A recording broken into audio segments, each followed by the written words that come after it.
Halo Sobat Sejarah TV, di video kali ini saya akan menceritakan tentang legenda asal mula Pulau Kemaro. Sebelum lanjut ke video yang belum subscribe dulu ya dan tekan tombol loncengnya agar kalian tidak ketinggalan video-video selanjutnya.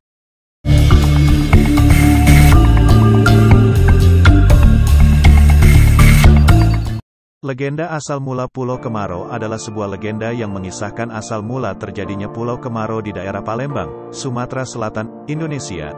Menurut cerita, pulau tersebut merupakan penjelmaan Siti Fatimah putri Raja Sriwijaya yang menceburkan diri ke Sungai Musi hingga tewas. Peristiwa tewasnya putra Raja Sriwijaya tersebut disebabkan oleh tindakan ceroboh yang dilakukan oleh kekasihnya bernama Tan Bun En, putra Raja Negeri Cina. Kecerobohan apa yang telah dilakukan oleh Tan Bun En? Kisahnya dapat Anda ikuti dalam cerita legenda Pulau Kemaro berikut ini. Alkisah, di daerah Sumatera Selatan, tersebutlah seorang raja yang bertahta di kerajaan Sriwijaya. Raja tersebut mempunyai seorang putri yang cantik jelita bernama Siti Fatimah. Selain cantik, ia juga berperangai baik, sopan santun dan tutur bahasanya yang lembut mencerminkan sifat seorang putri raja.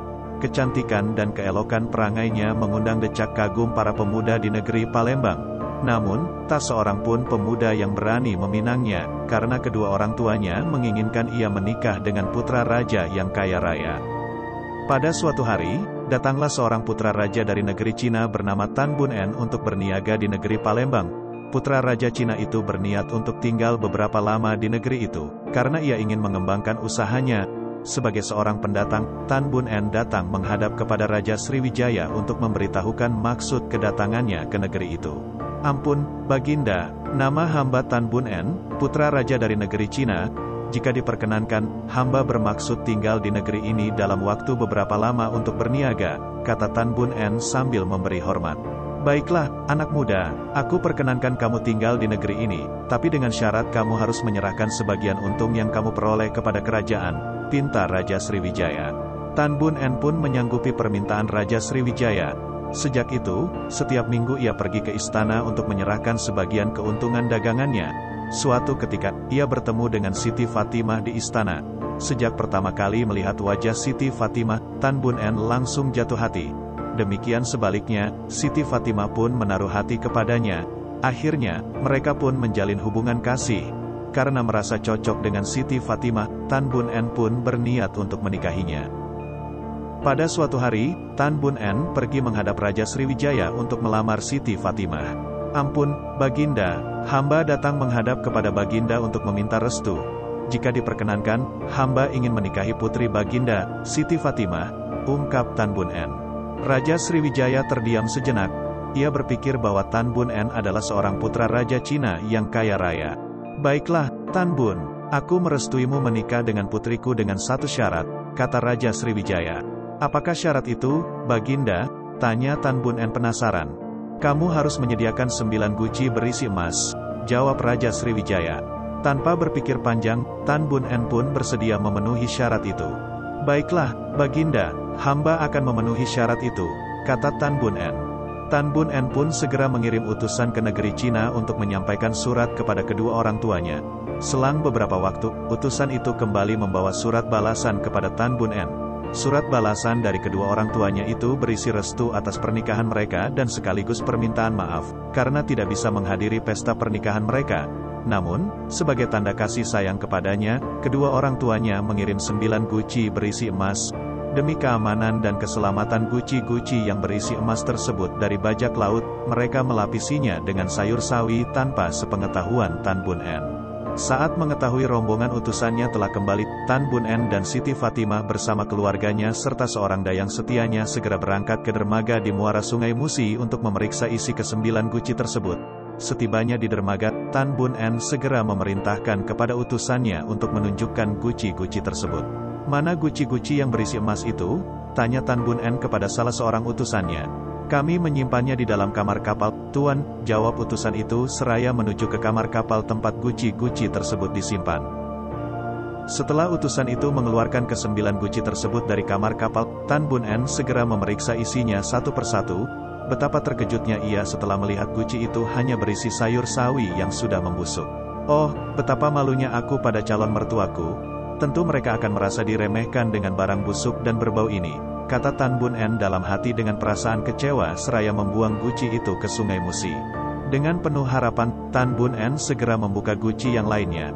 Namun, harapan hanya tinggal harapan.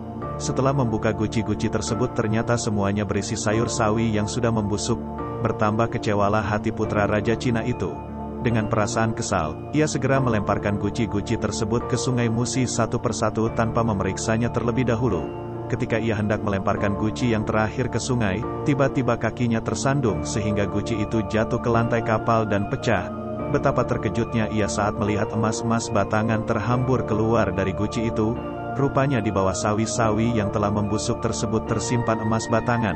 Ia bersama seorang pengawal setianya segera mencebur ke Sungai Musi hendak mengambil guci-guci yang berisi emas tersebut. Melihat hal itu, Siti Fatimah segera berlari ke pinggir kapal hendak melihat keadaan calon suaminya. Dengan perasaan cemas, ia menunggu calon suaminya itu muncul di permukaan air sungai. Karena orang yang sangat dicintainya itu tidak juga muncul, akhirnya Siti Fatimah bersama dayangnya yang setia ikut mencebur ke sungai untuk mencari pangeran dari negeri Cina itu. Sebelum mencebur ke sungai, ia berpesan kepada orang yang ada di atas kapal itu. Jika ada tumpukan tanah di tepian sungai ini, berarti itu kuburan saya, demikian pesan Siti Fatimah. Beberapa hari setelah peristiwa tersebut, muncullah tumpukan tanah di tepi Sungai Musi. Lama-kelamaan tumpukan itu menjadi sebuah pulau. Masyarakat setempat menyebutnya Pulau Kemarau. Pulau Kemarau dalam bahasa Indonesia berarti Pulau Kemarau. Dinamakan demikian, karena pulau tersebut tidak pernah digenangi air walaupun volume air di Sungai Musi sedang meningkat. Demikianlah legenda Pulau Kemarau dari daerah Palembang, Sumatera Selatan. Pulau Kemarau yang terletak sekitar 5 km di sebelah timur kota Palembang ini memiliki luas kurang lebih 24 hektar. Kini, Pulau Kemarau menjadi salah satu objek wisata menarik, khususnya wisata budaya dan religius, di Palembang.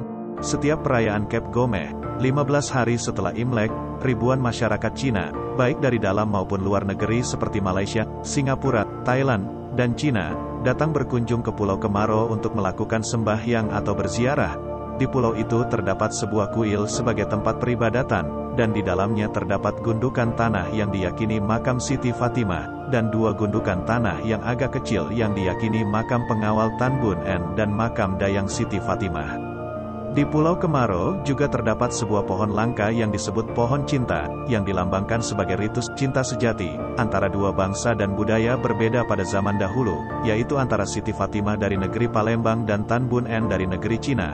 Konon, jika pasangan muda-mudi yang sedang menjalin hubungan kasih mengukir nama mereka di pohon itu, maka cinta mereka akan berlanjut sampai ke pelaminan. Itulah sebabnya, pulau ini disebut juga Pulau Jodoh. Pelajaran yang dapat dipetik dari cerita di atas adalah bahwa sikap ketergesa-gesaan dapat membuat seseorang kurang teliti dalam melakukan sesuatu, sehingga pekerjaan atau masalah yang dihadapinya tidak mampu diselesaikannya. Hal ini ditunjukkan oleh sikap Tan Bun En yang karena ketidaksabarannya ingin menunjukkan emas tersebut kepada Raja Sriwijaya, sehingga membuatnya kurang teliti ketika memeriksa guci-guci tersebut. Akibatnya, guci-guci yang berisi emas batangan tersebut dibuangnya ke sungai, yang pada akhirnya menyebabkan ia tenggelam dan tewas.